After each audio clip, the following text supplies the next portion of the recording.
Happy New Year. It's 2020 here on the Wayward Gourmands. I know everybody out there set New Year's resolutions. I want to lose weight.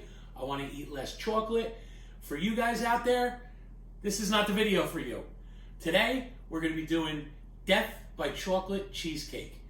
A nice creamy chocolate cheesecake topped with a nice layer of decadent ganache. It's absolutely delicious. Stick around and you'll see how we put this together.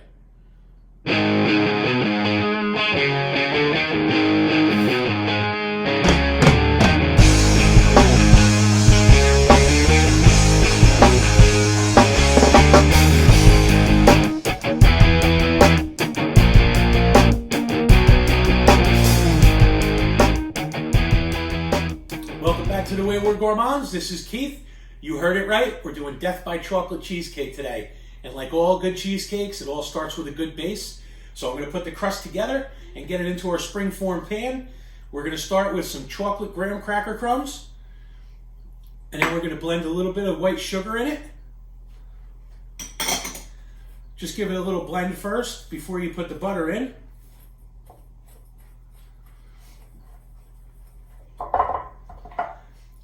And then we have our melted butter here that's going to bind it and make it kind of a good base.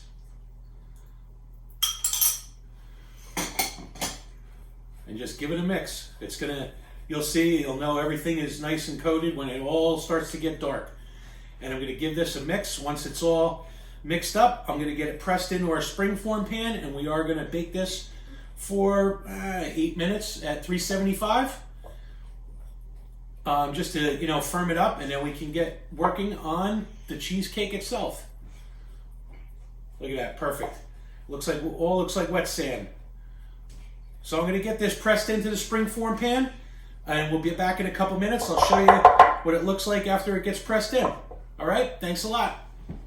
All right, so as you can see, we pressed that wet, sandy kind of graham cracker crust into the pan, and what we did was we kept it kind of flat on the bottom, and then we came up the sides like 1/2 to 3/4 of an inch. And what that'll do is that'll help keep the cheesecake batter in the springform so it doesn't leak out and make a big mess. But it also gives the finished product a nice little detail of that extra kind of, crust coming up the side.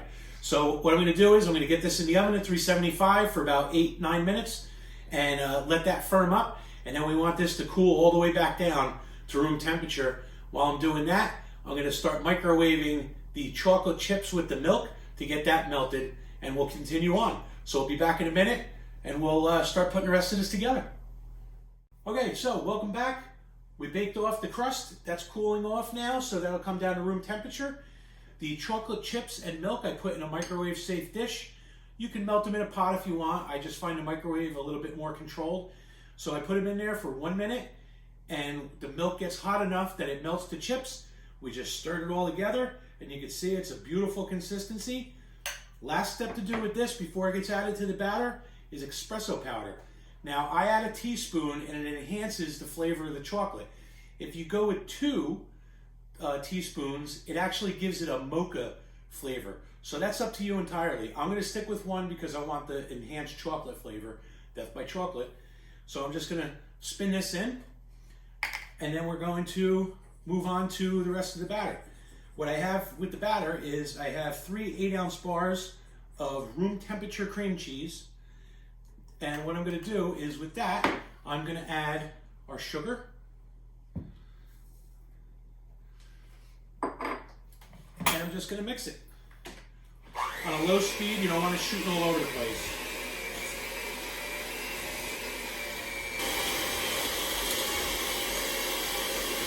And once you get to this point here, nice and creamy mixture. Now we're going to start adding the eggs in one at a time. Only one at a time. Wait for them to fully incorporate and then add the next one if you. So I'm just going to start adding these one at a time.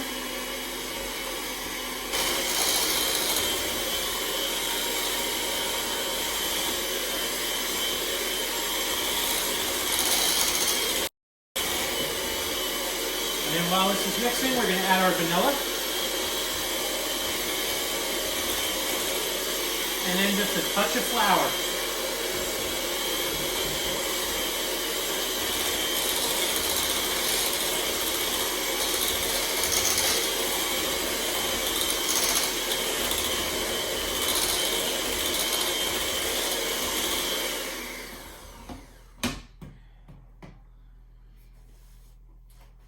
once that's done, we're all ready for the magic. Here's a nice big old vat of resolution busting chocolate. So we're going to get this in there.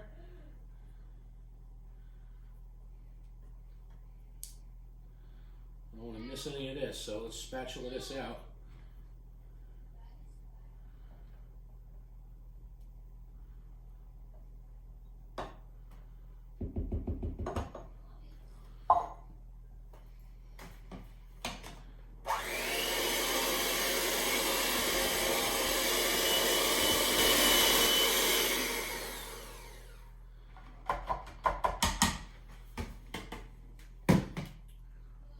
And that's all there is to it. You can see it's got a nice chocolate color to it.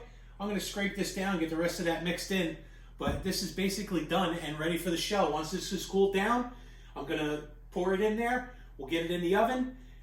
After it gets baked off, what we're going to do is, though, I'm going to turn the oven off, open the door a couple inches, and let it in there and let it cool down gradually for about an hour.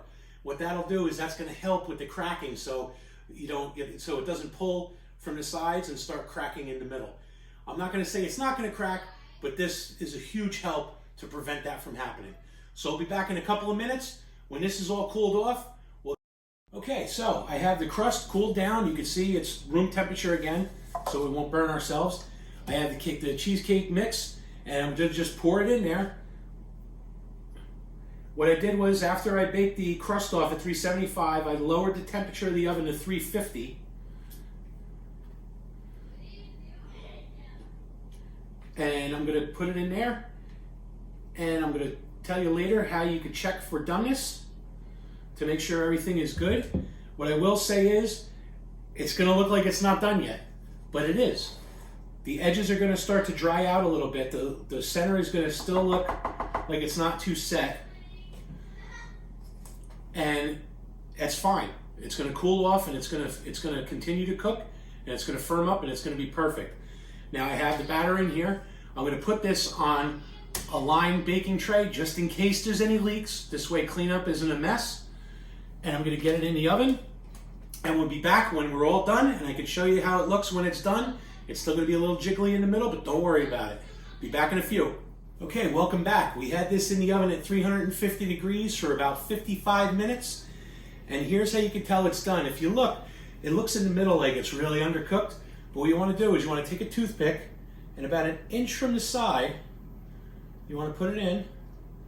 And if it comes out clean, you're good. I'm going to put this back in the oven. I turned it off, and I'm going to leave it open a couple inches like that for about an hour and let it cool down gently. This will prevent some cracking. You can see I already have a little bit of cracking going on, but once we put the ganache on top, you're not going to see it. It's going to look beautiful. We'll be back in a little bit after this cools down, and we'll start making the ganache. Okay, welcome back. We're going to be going on to the next step of the ganache that's going to go on top of this. Now, I really kind of messed up a little bit. I forgot to spray my springform pan when I put the batter in. And because of that, it didn't release from the sides when it was shrinking. So as it cools, it shrinks a little bit. And because it couldn't pull in from the sides, it pulled in from the inside. And as you can see, I got a big old fault line in the middle of it. That's my own fault. Trust me on this, the oven cool down method works if you do everything properly. So what I did was, I released it from the sides, I loosened the springform pan, and I put strips of parchment paper around the edges, and then retightened it. And what that's going to do is that's going to contain the ganache until it sets, and then I could just peel it right off the sides, and then we're all set to eat it after it settles in the refrigerator overnight. So what I'm going to do is I'm going to get this. This is more chocolate chips, except this time it's heavy cream instead of milk. So I'm going to get this in a microwave safe bowl. I'm going to get it in the microwave. I'm going to do it for a minute, spin it, see if that's hot, warm enough to get it to break down into the ganache. If so, I'm going to pour it on, and then we're going to have to just wait until tomorrow for you to see the final product. But stick around, and with a little Hollywood magic, tomorrow is only a couple minutes away. So be back in a minute.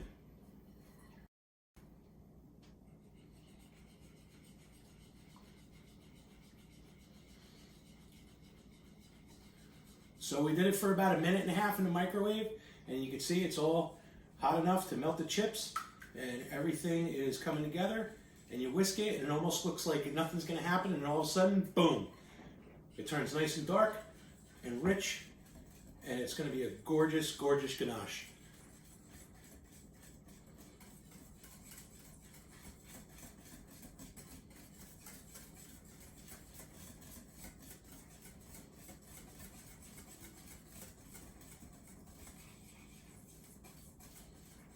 Look at that. Just dab a little. It smells fantastic. I love the smell of chocolate. Dab a little bit behind my ears in the morning before I go to work. All right, so now we're ready.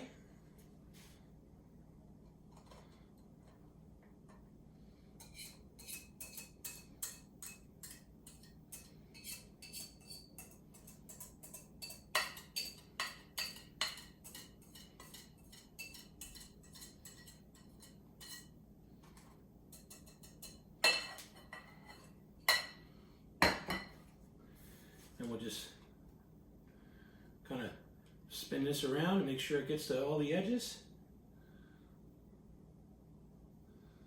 Yeah, look at that. Thing of beauty. Can you see this? Here, let me look at how pretty that is. I mean, it's not like a glass ganache. You'd have to probably add a little bit more of the cream to it to make it a little more liquid. But what this is going to do is it's going to be a real fudgy consistency when it sets, and it's going to be a really nice contrast to the creaminess of the cheesecake once it settles. You can leave it like this, that's fine. Or you can do a little sprinkle, like some mini chocolate chips on the top, just for a little extra chocolatey decadence. I mean, if you're wrecking your New Year's resolution, you might as well go full tilt and knock it out of the park. Look at that, beautiful. You can even use some of the chocolate graham cracker crumbs. You could sprinkle it out on top for a little finish, you know, for a little bit of crunch too. But, I mean, that's it. For now, I'm going to get this into the refrigerator overnight, and once it is totally set, we'll take a look and see how it is, and we'll give it a taste test and see just how magical it is, and if it's totally worth blowing the resolution. So, we'll be back tomorrow, although it's going to be in about 30 seconds. So yeah, that's about it. We'll check you tomorrow once this is set. Okay, so welcome back.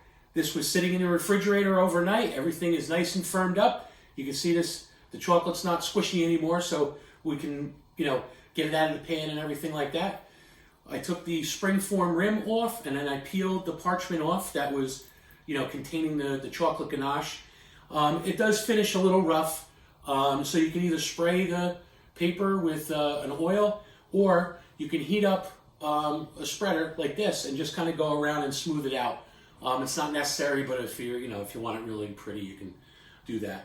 So what I'm going to do is I'm going to show you how to turn this out of the bottom pan of the springform, and it's real easy. You just take a layer of plastic wrap, which generally is the bane of my existence because it sticks to everything except what I want it to. And then just put a paper plate and then give it a flip. And then this should pop right off. Put your final plate on there and then flip it back.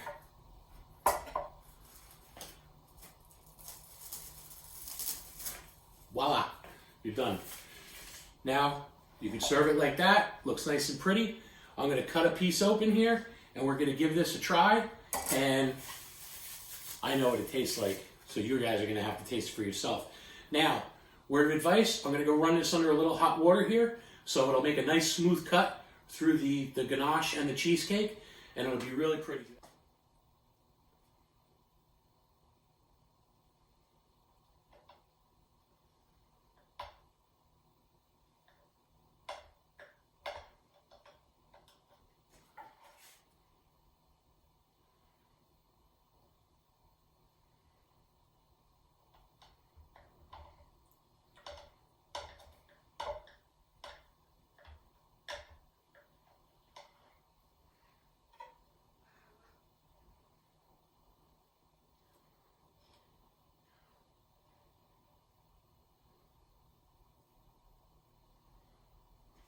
Not exactly a perfect piece, but you get the idea here.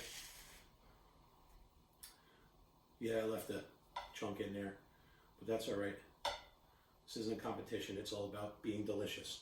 So just, there you go. Now it looks like a whole piece again. So I'm going to give this a test, but you can see the layer, the nice thick ganache on the top, and it doesn't matter if the cake's sagged in the middle a little bit, because the ganache will fill it in and you just get more ganache goodness to stick in your maw. So I'm going to just grab a spoon here, and I'm just going to give it a try.